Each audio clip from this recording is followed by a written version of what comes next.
नमस्ते genius, myself Alka and welcome to our excellence family. चलिए friend, start करते हैं हमारी आज की वीडियो, जिसमें हम जानेंगे समष्टि अर्थशास्त्र के गुण और उसके दोष। अब हमें इस तरीके से पूछ लिया जाए कि समष्टि अर्थशास्त्र का महत्व बताइए, समष्टि अर्थशास्त्र के क्या लाभ है, तो भी हमें यही पॉइंट्स लिखने हैं, क्योंकि गुण, लाभ, महत्व सभी का मतलब एक ही है। और अगर हमें समष्टि अर्थशास्त्र की सीमाएं, कठिनाई, बाधाएं, आलोचनाएं ऐसे करके पूछ लिया जाए तो दोष वाले पॉइंट लिखने हैं जो हम समझेंगे। फर्स्ट हम इसके महत्व, इसके गुण या इसके लाभ देखते हैं। ठीक है फ्रेंड्स, तो देखो इसके 4 महत्व बताए गए हैं, जिसमें पहला बताया गया है जटिल अर्थव्यवस्था के संचालन को समझने में सहायक। कि समष्टि अर्थशास्त्र जो होता है, अब समष्टि अर्थशास्त्र का मीनिंग तो हमें मालूम है कि संपूर्ण अर्थव्यवस्था का अध्ययन किया जाता है। किसी एक व्यक्ति, एक फर्म, एक परिवार, एक उद्योग का अध्ययन नहीं होता, क्योंकि ये तो व्यष्टि अर्थशास्त्र में होता है। समष्टि में संपूर्ण अर्थव्यवस्था का अध्ययन होता है। सभी उद्योग, सभी फर्म, सभी परिवार के द्वारा देखा जाता है कुल कितना उपभोग, कुल कितना उत्पादन, कुल कितना राजस्व प्राप्त हुआ। तो समष्टि अर्थशास्त्र का हमें तो अर्थ याद है। तो हम यहाँ पे इसके गुण का पहला पॉइंट देख रहे हैं, जिसमें लिखा है जटिल अर्थव्यवस्था के संचालन को समझने में सहायक। इसके अंदर क्या लिखा है कि अर्थशास्त्र के संपूर्ण संगठन व संचालन को समझने के लिए समष्टि अर्थशास्त्र सहायक होता है। वह समष्टि अर्थशास्त्र के माध्यम से व्यावसायिक फर्म का प्रबंधन, अर्थव्यवस्था की कार्यप्रणाली को समझकर व्यवसाय का प्रबंधन सही रूप से कर लेता है। क्या है? समष्टि अर्थशास्त्र के माध्यम से हमें संपूर्ण अर्थव्यवस्था की जानकारी प्राप्त होती है कि हमारी अर्थव्यवस्था में किस काम से हमें ज़्यादा पैसा मिल रहा है, कौन से उद्योग से सबसे ज़्यादा उत्पादन हो रहा है, कितना उपभोग हो रहा है, कितना राजस्व प्राप्त हो रहा है।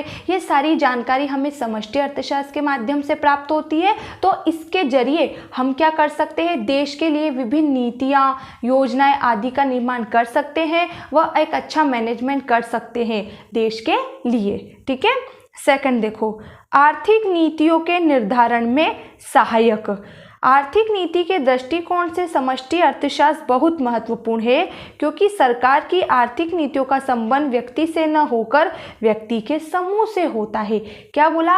आर्थिक निर्णय, मतलब कि सभी पक्षों को ध्यान में रखकर सरकार जो निर्णय लेती है वो आर्थिक निर्णय होते हैं। मतलब जन कल्याण से संबंधी कार्य आर्थिक निर्णय के अंदर आते हैं। तो इसमें सरकार एक पक्ष को ध्यान में न रखकर, एक व्यक्ति को ध्यान में न रखकर समूह को ध्यान में रखकर निर्णय लेती है। तो कहने का मतलब ये है कि सरकार को देश के विकास के लिए कौन सी नीति बनानी है, योजना बनानी है ना, देश का विकास कैसे किया जाए, इससे संबंधित किसी प्रकार की जानकारी हासिल करनी है, तो ऐसी जानकारी उसे समष्टि अर्थशास्त्र से प्राप्त होती है। ठीक है। थर्ड देखो, आर्थिक नियोजन में उपयोगी। आर्थिक विकास की प्रक्रिया को तीव्र करने के लिए आर्थिक नियोजन की सहायता ली जाती है। आर्थिक विकास की प्रगति मतलब देश में पूंजी निर्माण के लिए, आय को बढ़ाने के लिए, पूंजी में वृद्धि करने के लिए सरकार की जो योजनाएं होती है, उन योजनाओं में परिवर्तन भी समष्टि अर्थशास्त्र के माध्यम से होता है। इसमें उद्देश्यों का निर्धारण, संसाधनों का आवंटन आदि निर्णय समष्टि अर्थशास्त्र के माध्यम से किया जाता है। क्या बोल रहा वो? आर्थिक नियोजन में उपयोगी।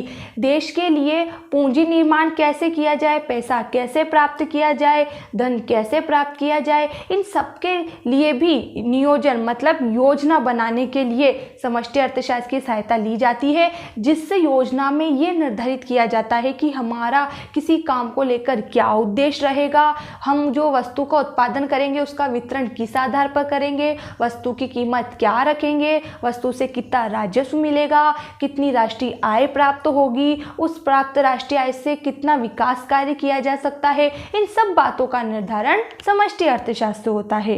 एंड लास्ट दिया है इसमें फ्रेंड, सामान्य रोजगार का विश्लेषण। किसी भी अर्थव्यवस्था में रोजगार का स्तर प्रभावपूर्ण मांग पर निर्भर करता है। इसमें कमी के कारण बेरोजगारी की समस्या उत्पन्न होती है, जिसे ठीक करने में समष्टि अर्थशास्त्र सहायक होता है। क्या बोल रहा वो? किसी भी अर्थव्यवस्था में रोजगार का स्तर प्रभावपूर्ण मांग पर निर्भर करता है। प्रभावपूर्ण मांग का मतलब होता है किसी वस्तु के लिए मांग का होना। जब हम किसी चीज़ की डिमांड करते हैं तो उस चीज़ के लिए क्या होता है, प्रोडक्शन होता है, उस चीज़ का उत्पादन भी तो करना पड़ता है। तो उत्पादन करते हैं तो क्या होता है, लोगों को रोजगार मिलता है। और जब प्रभावपूर्ण मांग ही नहीं होगी तो उत्पादन नहीं होगा, उत्पादन नहीं होगा तो लोगों को रोजगार नहीं मिलेगा और देश में बेरोजगारी की समस्या बढ़ेगी। तो वो बोल रहा है सामान्य रोजगार का विश्लेषण कि अर्थव्यवस्था में रोजगार की स्थिति को ज्ञात करने के लिए भी समष्टि अर्थशास्त्र का अध्ययन किया जा सकता है। तो आया फ्रेंड समझ में, हमने जाना कि जो समष्टि अर्थशास्त्र से उससे क्या है, जटिल अर्थव्यवस्था को समझने में हमें सहायता मिलती है। हम क्या कर सकते हैं, विभिन्न प्रकार की नीतियों का निर्धारण कर सकते हैं कि किस नीति के माध्यम से देश का विकास काम हो सकता है। आर्थिक नियोजन, देश के लिए योजना बना सकते हैं, उद्देश्यों का निर्धारण, संसाधनों को आवंटन, है ना, इन सब बातों का निर्धारण कर सकते हैं। और सामान्य रोजगार का विश्लेषण, हमें देख सकते हैं कि कितने लोगों को रोजगार प्राप्त हो रहा है और कितने लोगों को नहीं। ठीक है फ्रेंड्स, आया समझ में। अब हम देखेंगे इसके दोष, क्योंकि हर एक सिक्के के दो पहलू होते हैं। एक पहलू हमें लाभ पहुंचाता है तो वहीं दूसरा पहलू उसका हानि का भी होता है। तो देखते हैं समष्टि अर्थशास्त्र में हानि के क्या पॉइंट्स बताए गए हैं। फर्स्ट बताया गया है समूह की संरचना को महत्व न देना। समूह की संरचना, अब एक समूह में 5 व्यक्ति है तो केवल 5 व्यक्ति को देखा गया, ये नहीं देखा गया कि पांचों व्यक्ति एक जैसे हैं या नहीं है। तो देखो लिखा है, नीतियां जो समूह की संरचना पर ध्यान नहीं देती वह कभी कभी भ्रमपूर्ण परिणाम दे सकती है। अतः समूह के आधार पर कोई भविष्यवाणी करने से पहले समूह संरचना की जानकारी होनी चाहिए। कहने का मतलब वही है कि समूह को देखा गया है कि इस समूह द्वारा इतना उत्पादन हो रहा है तो दूसरे समूह द्वारा भी इतना उत्पादन हो सकता है, लेकिन ऐसा नहीं होता है।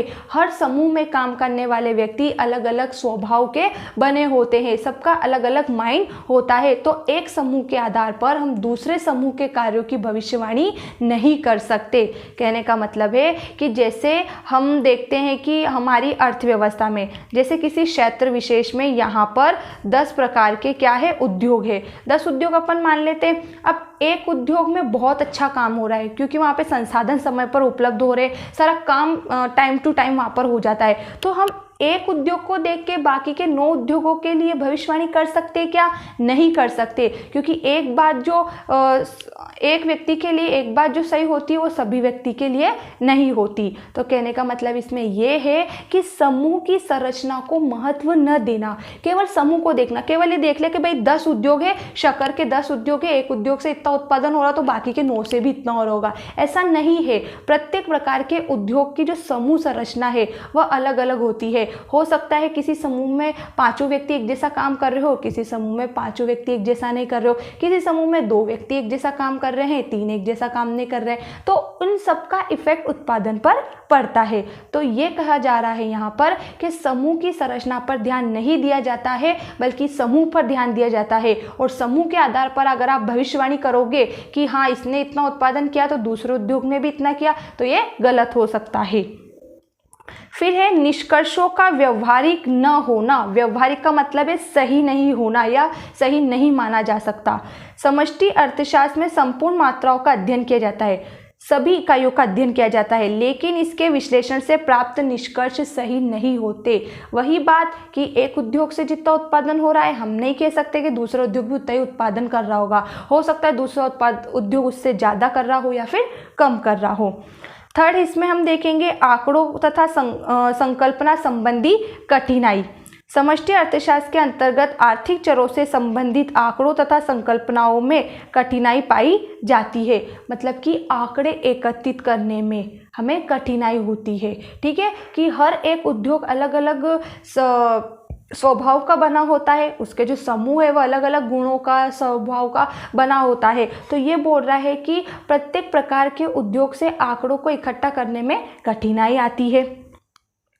फिर है व्यक्तिगत अंतर की अवहेलना। मतलब ये व्यक्तिगत इकाइयों पर ध्यान नहीं देता है, क्योंकि ये संपूर्ण अर्थव्यवस्था का अध्ययन करता है तो संपूर्ण आर्थिक इकाइयों पर ध्यान देगा।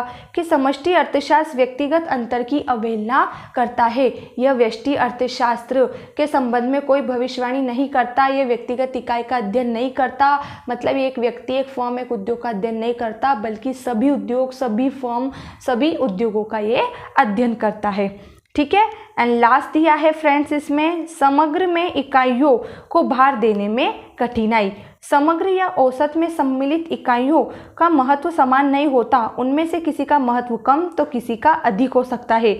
यदि हम सभी को समान महत्व दे तो हमारे निष्कर्ष गलत भी हो सकते हैं। वो बोल रहा है समग्र में इकाइयाँ, समूह में जो सभी व्यक्ति है उनको हम एक समान मानेंगे तो हमारे निष्कर्ष गलत भी हो सकते हैं, क्योंकि हमको याद है कि हर एक समूह अलग अलग गुणधर्मों का बना होता है, किसी को कम किसी में ज़्यादा गुण होते हैं। ठीक है फ्रेंड्स, आया समझ में समष्टि अर्थशास्त्र के गुण और दोष, जिसे हम महत्व और सीमा के नाम से भी जानते हैं। अब अगर आपको किसी भी पॉइंट्स में कोई भी डाउट होता है तो डाउट को कमेंट्स बॉक्स में लिखकर दूर करना है। ठीक है friends, thanks for watching this video, bye bye.